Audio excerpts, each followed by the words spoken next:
दोस्तों, बचपन में करते थे भगवान राम हिरणों का शिकार।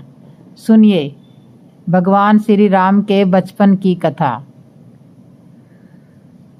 बचपन में भी करते थे दोस्तों। आज की इस वीडियो में जानेंगे कि भगवान राम बचपन में हिरणों का शिकार क्यों करते थे और उन मरे हुए हिरणों को लाकर अपने पिता महाराज दशरथ को क्यों दिखाते थे। यह सुनकर आपको थोड़ी सी हैरानी जरूर हो सकती है, क्योंकि भगवान श्री राम तो मर्यादा पुरुषोत्तम थे, फिर हिरणों का शिकार क्यों करते थे। तो इसका वर्णन गोस्वामी तुलसीदास जी द्वारा लिखित श्री रामचरितमानस के बालकांड में मिलता है। इस चौपाई को ध्यान से सुनिए। बंधु सखा संग लेही बुलाई, वन मिर्ग्या नित खेल जवाई। इस चौपाई से स्पष्ट होता है कि श्री राम अपने बंधु और सखा को बुलाकर जंगल में हिरणों का शिकार करते थे। और आगे सुनिए। पावन मृग मार जिय जानी, दिन परत निज दिखावा। अब इसका मतलब यह है कि भगवान राम को जो हिरण पावन लगते थे वह उन्हीं हिरणों का शिकार करते थे और शिकार करने के बाद उन्हें ले जाकर महाराज दशरथ को दिखाते थे। परंतु इन दोनों चौपाइयों को पढ़ने के बाद मन में यह संदेह उत्पन्न होता है कि भगवान श्री रामचंद्र जी का जन्म तो संतों एवं पवित्र हृदय वालों की रक्षा के लिए हुआ था, लेकिन भगवान श्री राम पावन हिरणों का शिकार क्यों करते थे और उन मरे हुए हिरणों को लाकर महाराज दशरथ को दिखाने का क्या कारण था। तो इस रहस्य को समझने के लिए हम एक और चौपाई को सुनते हैं, जो मृग राम वान के मारे थे, तनु तज सुर लोक सिधारे। इस चौपाई का मतलब होगा कि जो भी हिरण भगवान राम के बाणों से मरते थे वह अपना शरीर त्याग कर स्वर्ग लोक को सिधार जाते थे।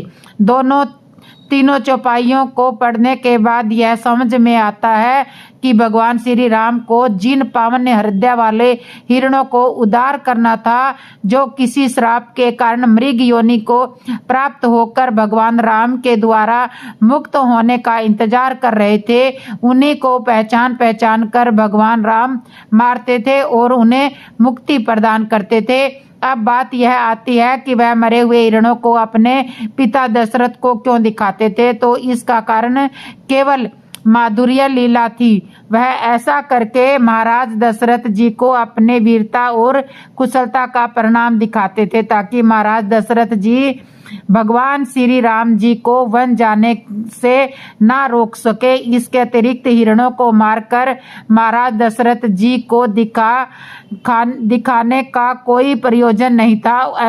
और जानकारी अच्छी लगी हो तो इस वीडियो को लाइक जरूर करें। अब मैं आपको एक कथा और सुनाती हूँ। रावण ने क्यों नहीं छुआ था सीता को। सुनिए। भगवान राम की अर्धांगिनी माँ सीता पंचवटी के पास लंकापति रावण ने अपहरण करके 2 साल अपनी कैद में रखा था, लेकिन इस कैद के दौरान रावण ने माता सीता को छुआ तक नहीं था। तो ऐसा क्या था कि रावण ने सीता माता को छुआ तक नहीं? क्या माता सीता के अस्तित्व की शक्ति थी, या कि रावण डरता था भगवान श्री राम से?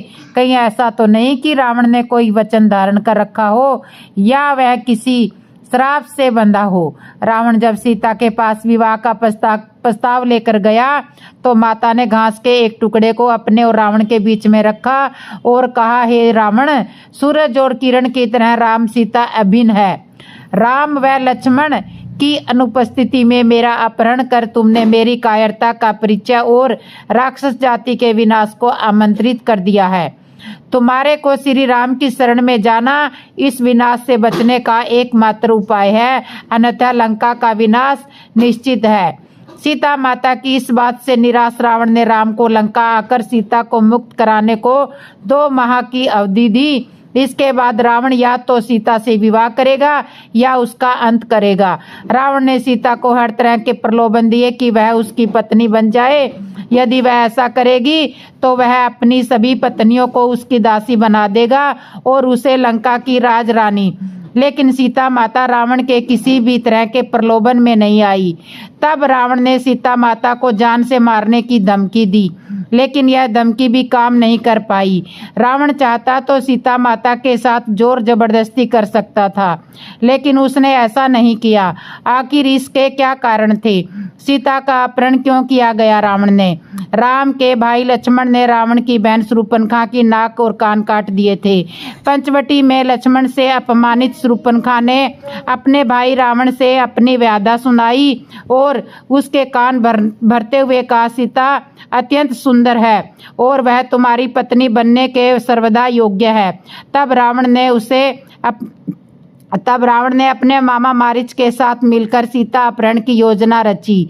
इसके अनुसार मारीच का सोने के हिरण का रूप धारण करके राम और लक्ष्मण को वन में ले जाने और उनकी अनुपस्थिति में रावण द्वारा सीता का अपहरण करने की योजना थी।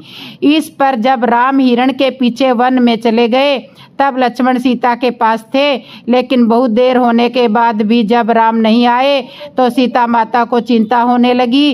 तब उन्होंने लक्ष्मण को भेजा। राम और लक्ष्मण की अनुपस्थिति में रावण सीता का अपहरण करके ले उड़ा। अपहरण के बाद आकाश मार्ग से जाते समय पक्षीराज जटायु के रोकने पर रावण ने उनके पंख काट दिए। रावण ने सीता को लंका नगरी के अशोक वाटिका में रखा और त्रिजटा के नेतृत्व में कुछ राक्षसियों को उसकी देखरेख का भार दिया। रावण की मृत्यु का कारण क्यों बनी थी सीता? सिर्फ सीता माता के अपहरण के कारण ही राम के हाथों रावण की मृत्यु हुई थी। यह उस समय की बात है जब भगवान शिव से वरदान और शक्तिशाली खड्ग पाने के बाद रावण और भी अत्यधिक अहंकार से भर गया था। वह पृथ्वी से भ्रमण करता हुआ हिमालय के घने जंगलों में जा पहुंचा। वहां उसने एक रूपवती कन्या को तपस्या में लीन देखा। कन्या के रूप और रंग के आगे रावण का राक्षसी रूप जाग उठा और उसने उस कन्या की तपस्या भंग करते हुए उसका परिचय जानना चाहा। काम वासना से भरे रावण के अचंभित करने वाले प्रश्नों को सुनकर उस कन्या ने अपना परिचय देते हुए रावण से कहा कि हे राक्षस राज, मेरा नाम वेदवती है। मैं परम तेजस्वी महर्षि कुशध्वज की पुत्री हूँ। मेरे वयस्क होने पर देवता, गंधर्व, यक्ष, राक्षस, नाग सभी मुझसे विवाह करना चाहते हैं, लेकिन मेरे पिता की इच्छा है कि समस्त देवताओं के स्वामी श्री विष्णु हरि ही मेरे पति बने। मेरे पिता की उस इच्छा से क्रोध होकर शंभु नामक दैत्य ने सोते समय मेरे पिता की हत्या कर दी और मेरी माता ने भी पिता के वियोग में उनकी जलती हुई चिता में कूदकर अपनी जान दे दी। इसी वजह से यहाँ मैं अपने पिता की इच्छा को पूर्ण करने के लिए इस तपस्या को कर रही हूँ। इतना कहने के बाद उस सुंदरी ने रावण को यह भी कह दिया कि मैं अपने तप के बल पर आपकी गलत इच्छा को जान गई हूँ। इतना सुनते ही रावण क्रोध से भर गया और अपने दोनों हाथों से उस कन्या के बाल पकड़कर उसे अपनी ओर खींचने लगा।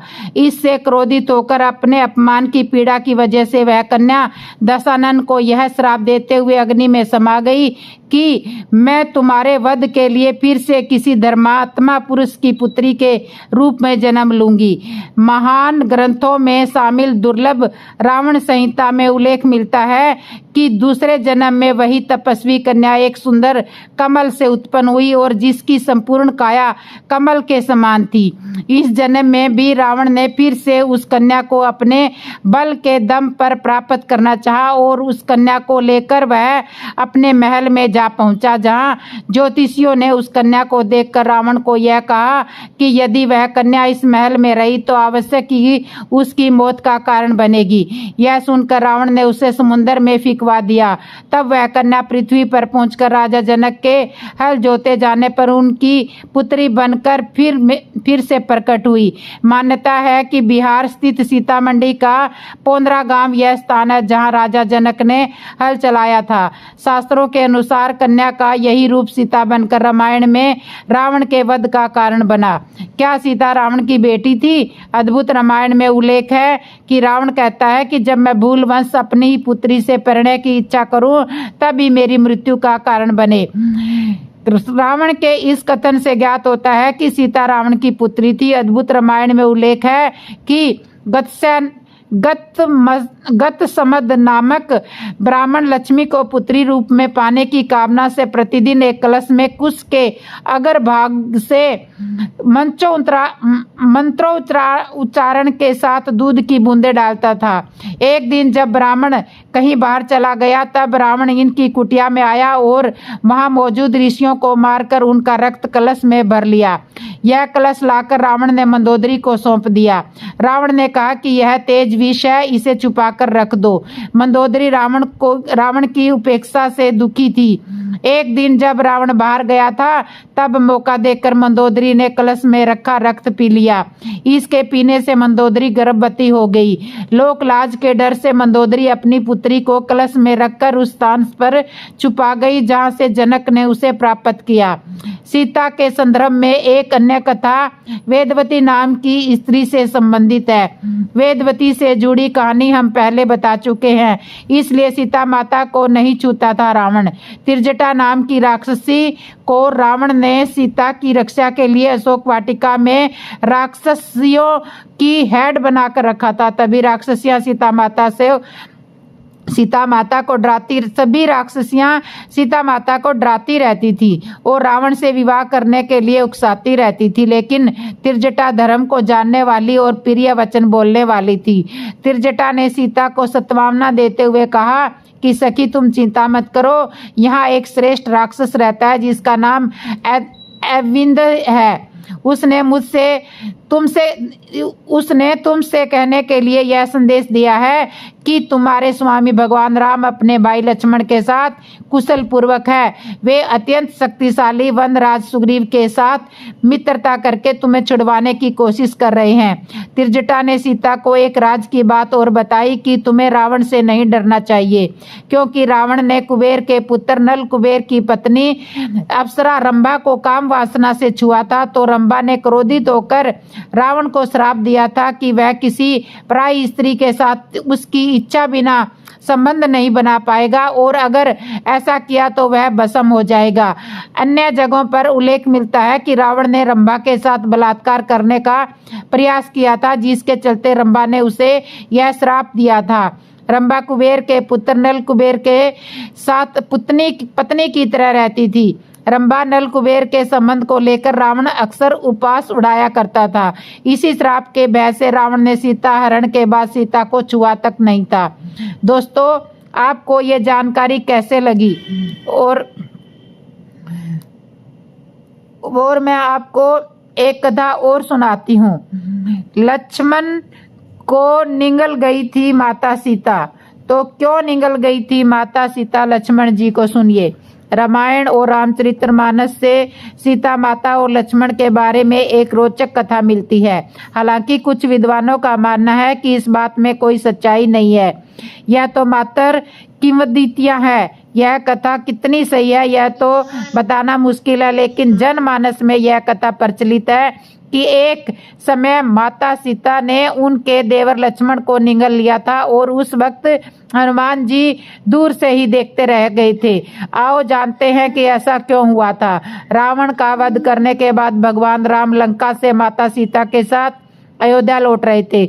उस दौरान अयोध्या को दीपकों से सजाया जा रहा था। दीपावली का दिन था, उत्सव मनाया जा रहा था। उसी वक्त सीता माता को यह याद आया कि वनवास जाने से पूर्व माता सीता ने सरयू से वादा किया था कि अगर पुण्य अपने पति और देवर के साथ सकुशल अयोध्या वापस आऊंगी तो आपकी विधिवत रूप से पूजा अर्चना करूंगी।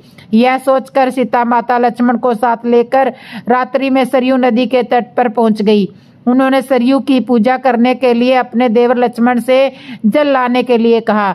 लक्ष्मण जी जल लाने के लिए घड़ा लेकर सरयू नदी में उतर गए। वे जल भर ही रहे थे, तभी अचानक सरयू नदी के भीतर से अघासुर नाम का एक राक्षस निकला जो लक्ष्मण जी को निगलने के लिए आगे बढ़ा। लेकिन तभी भगवती सीता ने यह दृश्य देखा और उन्होंने लक्ष्मण को बचाने के लिए अघासुर के निगलने से पहले समय लक्ष्मण को निगल लिया। लक्ष्मण को निगलते ही सीता और लक्ष्मण का शरीर जल के समान एक तत्व में बदल गया। यह अद्भुत दृश्य हनुमान जी देख रहे थे, जो एक पेड़ के पीछे छुपे हुए थे। उन्होंने माता सीता और लक्ष्मण का जल रूपी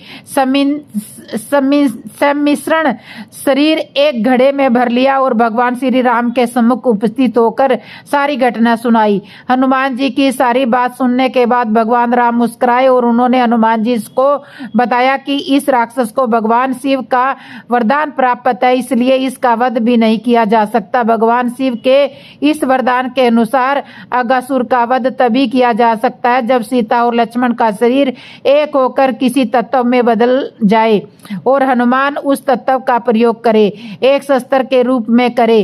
प्रभु श्री राम की यह बातें सुनकर हनुमान ने उस घड़े के जल को गायत्री मंत्र से अभिमंत्रित करके सरयू नदी में बहा दिया।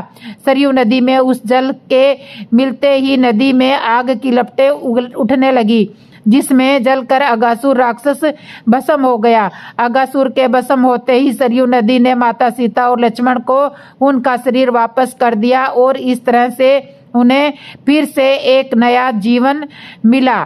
तो दोस्तों, आपको ये जानकारी कैसे लगी है? और मैं अभी आपके लिए एक कथा और लेकर आ रही हूँ, तो आप ऐसे ही मेरी कथा को सुनते रहें। अब मैं आपको सुनाऊंगी कि 14 वर्ष का ही वनवास, 14 वर्ष तक उर्मिला क्यों सोती रही? लक्ष्मण का वनवास भगवान राम के वनवास से भी अधिक महान है। 14 वर्ष तक पत्नी से दूर रहकर उन्होंने केवल अपने जीवन का ध्येय बनाया। लक्ष्मण के बिना राम ही माता पिता गुरु भाई सब कुछ थे और उनकी आज्ञा का पालन ही उनका मुख्य धर्म था। वाल्मीकि रामायण के अनुसार उर्मिला जनक नंदिनी सीता की छोटी बहन थी और सीता के विवाह के समय ही दशरथ और सुमित्रा के पुत्र लक्ष्मण को ब्याही गई थी। जब राम और सीता के साथ लक्ष्मण भी वनवास को जाने लगे तब पत्नी उर्मिला ने भी उनके साथ जाने की जिद की, परंतु लक्ष्मण ने उन्हें यह कहकर मना कर दिया कि अयोध्या के राज्य और माताओं को उनकी आवश्यकता है। उर्मिला के लिए यह बहुत ही कठिन समय था। ऐसे में जबकि वह नववधू थी और उसके दाम्पत्य जीवन की तो अभी शुरुआत भी नहीं हुई थी। लक्ष्मण के वनवास जाने के बाद उर्मिला के पिता अयोध्या आए और उर्मिला को मायके चलने का अनुरोध करने लगे ताकि माँ और सखियों के सानिध्य में उर्मिला का पति वियोग का दुख कुछ कम हो सके, परंतु उर्मिला ने अपने मायके मिथिला जाने से इनकार कर दिया। कहा कि पति की आज्ञा के अनुसार पति के परिजनों के साथ रहना और दुख में उनका साथ देना, साथ नहीं छोड़ना अब उनका धर्म है। यह उर्मिला का अखंड पतिव्रत धर्म था। जब लक्ष्मण जा रहे थे तब इन सब से विकट क्षणों में भी उर्मिला आंसू न बहा सकी, क्योंकि उनके पति लक्ष्मण ने उनसे एक और वचन लिया था कि वह कभी आंसू नहीं बहाएंगी, क्योंकि अगर वह अपने दुख में डूबी रही तो परिजनों का ख्याल नहीं रख पाएगी। 14 वर्ष तक उर्मिला ने क्या किया? इस संबंध में मान्यताओं के आधार पर एक कथा पढ़ने को मिलती है। कथा यह है कि रावण के पुत्र मेघनाथ को यह वरदान था कि जो व्यक्ति 14 वर्ष तक सोया न हो वही उसे हरा सकता है या मार सकता है। कहते हैं कि लक्ष्मण अपने भाई श्री राम और भाभी सीता की सुरक्षा और सेवा में इतने मगन थे कि वे 14 वर्ष तक सोए ही नहीं पाए थे। कथा के अनुसार के बदले उर्मिला 14 वर्ष तक सोती रही। निंद्रा देवी यह कथा भी किंवदंतियों पर आधारित है, जिसका वर्णन रामचरितमानस में नहीं मिलता है, क्योंकि प्रभु श्री राम के राज्याभिषेक के समय लक्ष्मण जी उपस्थित थे।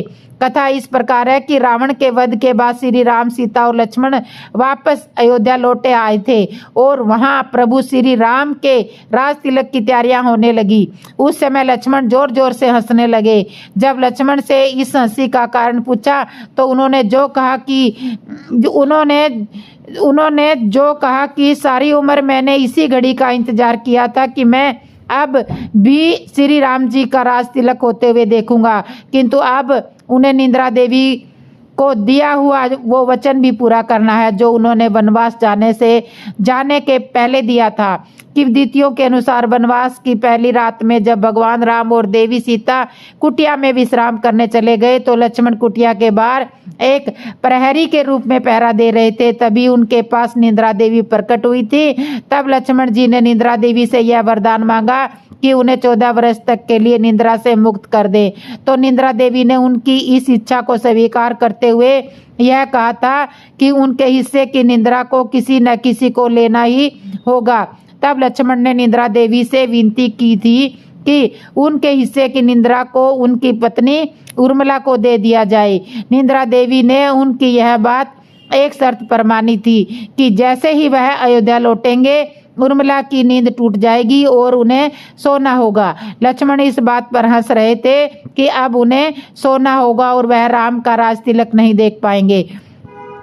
कहते हैं कि उनके स्थान पर उर्मिला ने यह रस्म देखी थी। लक्ष्मण के उर्मिला से अंगद और चंद्रकेतु नाम के 2 पुत्र तथा सोमदा नाम की एक पुत्री उत्पन्न हुई। अंगद ने अंगदियापुरी तथा चंद्रकेतु ने चंद्रकांतापुरी की स्थापना की थी। अब आप सोच में पड़ गए होंगे कि निद्रा देवी के प्रभाव में आकर अगर उर्मिला 14 साल तक सोती रही तो सास और अन्य परिजनों की सेवा करने का लक्ष्मण को किया वादा उन्होंने कैसे पूरा किया। तो उत्तर यह है कि सीता माता ने अपना एक वरदान उर्मिला को दे दिया था। उस वरदान के अनुसार उर्मिला एक साथ 3 कार्य कर सकती थी, ना हराने वाली कर सकती थी। ये है ना हराने वाली बात।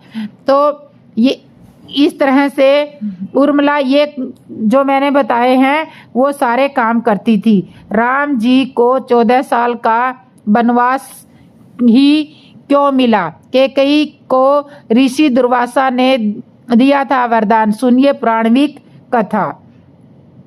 राम के पिता राजा दशरथ की तीसरी पत्नी कैकेयी थी। कैकेयी ने भगवान राम को ही 14 वर्ष का वनवास भेजा था। वैसे तो कैकेयी भगवान राम को अपने बेटे भरत से भी ज्यादा प्रेम करती थी, लेकिन जब कैकेयी ने भगवान राम के लिए 14 वर्षों का वनवास मांगा था तब भरत बहुत हैरान हुए थे। रामायण और महाभारत दोनों में ही 14 वर्ष के वनवास की बात सामने आती है। हिंदू धर्म में रामायण को बहुत ही पवित्र ग्रंथ माना जाता है। रामायण में भगवान राम के जीवन का उल्लेख मिलता है। रामायण का सार तो सभी लोग जानते हैं, लेकिन रामायण में कई ऐसी कहानियां हैं जिनके बारे में बहुत ही कम लोगों को मालूम है। इन्हीं कहानियों में से एक कहानी राजा दशरथ की पत्नी कैकेयी को वरदान मिलने से जुड़ी हुई है। इस वरदान के कारण ही कैकेयी ने प्रभु राम को 14 साल के वनवास पर भेजा था। कैकेयी अपने बेटे भरत से बहुत ज्यादा प्रेम करती थी। उन्हें राम से भी बहुत सी आशाएं थी। फिर सवाल यह उठता है कि आखिर उन्होंने क्यों राम को 14 वर्ष के वनवास पर भेजा? ज्योतिषी एवं वास्तु विशेषज्ञ कैकेयी को मिले इस वरदान के बारे में बताते हैं कि राजा दशरथ के विवाह के पहले कैकेयी महर्षि दुर्वासा की सेवा किया करती थी। कैकेयी की सेवा से प्रसन्न होकर महर्षि दुर्वासा ने कैकेयी का एक हाथ ब्रज का बना दिया था और आशीर्वाद दिया था कि भविष्य में भगवान तुम्हारी गोद में खेलेंगे। समय बीतता गया और कैकेयी का विवाह राजा दशरथ के साथ हुआ। कई सालों के बाद स्वर्ग में देवासुर संग्राम प्रारंभ हो गया। देवराज इंद्र ने राजा दशरथ को सहायता के लिए बुलाया। रानी कैकेयी भी महाराज की रक्षा के लिए सारथी बनकर देवासुर संग्राम में पहुंची थी। युद्ध के दौरान महाराज दशरथ के रथ के पहिए की कील निकल गई और रथ लड़खड़ाने लगा। ऐसे में कैकेयी ने कील की जगह अपनी उंगली लगा दी और महाराज की जान बचा ली। राजा दशरथ कैकेयी के युद्ध भूमि में साहस से बहुत प्रसन्न हुए और उन्हें 3 वरदान मांगने के लिए कहा। कैकेयी ने उस समय प्रेमवश कह दिया कि इसकी जरूरत नहीं है, अगर कभी जरूरत होगी तो मांग लूंगी। कैकेयी ने राजा दशरथ को इसी वरदान के जाल में फंसा लिया और राम के लिए 14 वर्ष का वनवास मांग लिया। लेकिन राम के लिए कैकेयी ने 14 वर्ष का वनवास ही क्यों मांगा? इसके पीछे कई अनेक राज हैं। 14 वर्ष का वनवास क्यों? कैकेयी ने ही भगवान राम के लिए 14 वर्ष का वनवास मांगकर यह समझाया है कि व्यक्ति युवा अवस्था में अपनी 14 यानी 5 ज्ञानेंद्रियां, 5 कर्मेंद्रियां और मन, बुद्धि, चित्त और अहंकार को बस में रखेगा भी अपने अंदर के घमंड और रावण को भी मार पाएगा। कैकेयी को था राम पर भरोसा। जिस समय यह घटना अयोध्या में घट रही थी उस समय रावण की आयु में केवल 14 वर्ष ही शेष बचे थे। यह बात कैकेयी जानती थी। यह घटना तो अयोध्या में घट रही थी लेकिन इसकी योजना देवलोक में बनी थी। कैकेयी को राम पर भरोसा था लेकिन दशरथ को नहीं था, क्योंकि वह राम के साथ पुत्र मोह में बंधे हुए थे। भगवान राम ने बनाई थी योजना। भगवान राम श्री हरि विष्णु के अवतार थे। यह सारी योजना उन्हीं की बनाई हुई थी। इस योजना में भगवान राम ने सरस्वती जी से मंत्रा की मति में अपनी योजना डलवाई और मंत्रा ने कैकेयी को वही सब सुनाया और समझाया जो सरस्वती जी करवाना चाहती थी। इसके सूत्रधार समय भगवान श्री हरि विष्णु थे। उन्होंने ही यह योजना तैयार की थी। राम से यह चाहती थी कैकेयी यह जानती थी कि यदि राम अयोध्या के राजा बन गए तो रावण का वध नहीं होगा। इसके लिए वन में तप करना ही जरूरी था। कैकेयी चाहती थी कि राम केवल अयोध्या के ही सम्राट ना बनकर रह जाएं, वह विश्व के समस्त प्राणियों के हृदय के सम्राट बने। इसके लिए राम को अपनी समस्त शोधित इंद्रियों और अंतःकरण को तप के द्वारा सिद्ध करना होगा। शनि की चाल से 14 साल, रामायण और महाभारत दोनों में ही 14 वर्ष के वनवास की बात सामने आती है। रामायण में भगवान राम को 14 वर्ष का वनवास भोगना पड़ा था, जबकि महाभारत में पांडवों को 13 वर्ष का वनवास और 1 वर्ष का अज्ञातवास भोगना पड़ा था। इसके पीछे ग्रह गोचर भी मायने रखते हैं। उन दिनों मनुष्य की आयु आज के जमाने से काफी ज्यादा हुआ करती थी, इसलिए ग्रहों की दशा भी ज्यादा होती थी। शनि चालीसा में उल्लेख मिलता है, राज मिलत बन राम ही दीना, के कहू की मति हरि लीना। यानी शनि की दशा के कारण कैकेयी की मति मारी गई और भगवान राम को शनि के समय अवधि में बन भटकना पड़ा। उसी समय रावण पर भी शनि की दशा आई और वह राम के हाथों मारा गया। शनि ने अपनी दशा में एक को कृति दिलाई और दूसरे को मुक्ति दिलाई, एक को शक्ति दिलाई, एक और दूसरे को मुक्ति दिलाई। तो दोस्तों अब मैं आपको एक कहानी और सुनाती हूँ। अब मैं आपको एक कहानी और सुनाती हूँ। 14 वर्ष तक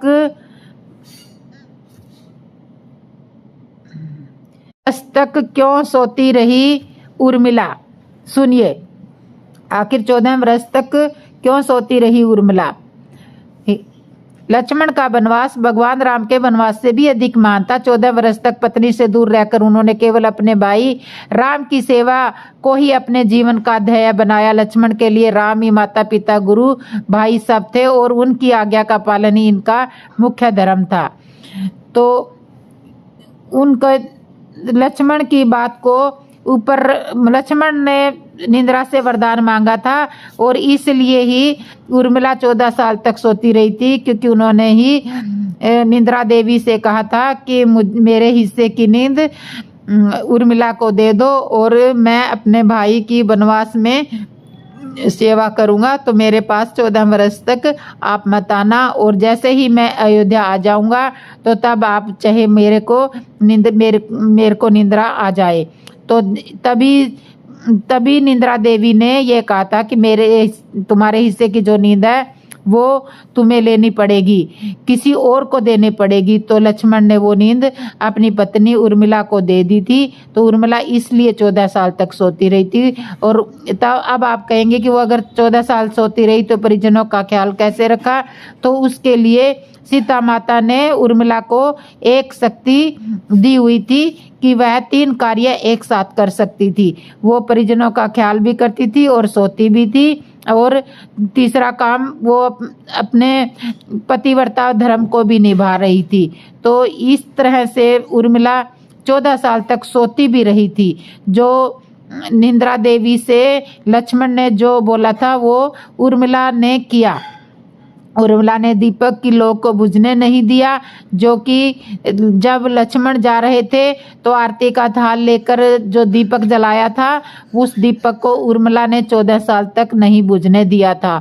उसको भी संभाल के रखा था और अपने पति का पूरा कर्तव्य भी उन्होंने निभाया था। तो जय श्री राम दोस्तों। आपको ये हमारी कथा कैसे लगी, अच्छी लगी हो तो कमेंट करके बताना, और जिसने मेरे चैनल को सब्सक्राइब नहीं किया सब्सक्राइब करना, लाइक करना, कमेंट करना और बेल आइकन बटन तो जरूर दबा लेना, और कमेंट में जय श्री राम जरूर लिख देना। और आपको मेरी कथा कैसी लग रही है ये कमेंट में सुझाव जरूर लिखना, और आपको कैसी कथा सुननी है वो भी बता देना। और अब कमेंट में जोर से लिख दो जय श्री राम, राधे राधे, जय सीताराम, जय श्री रामचंद्र भगवान की जय। और एक बार जोर से बोल दो हर हर महादेव, राधे राधे, श्री रामचंद्र भगवान की जय, हनुमान जी की जय, राधे राधे, जय श्री सीताराम, जय श्री सीताराम, रामचंद्र भगवान की जय, रामचंद्र भगवान की जय, रामचंद्र भगवान की जय।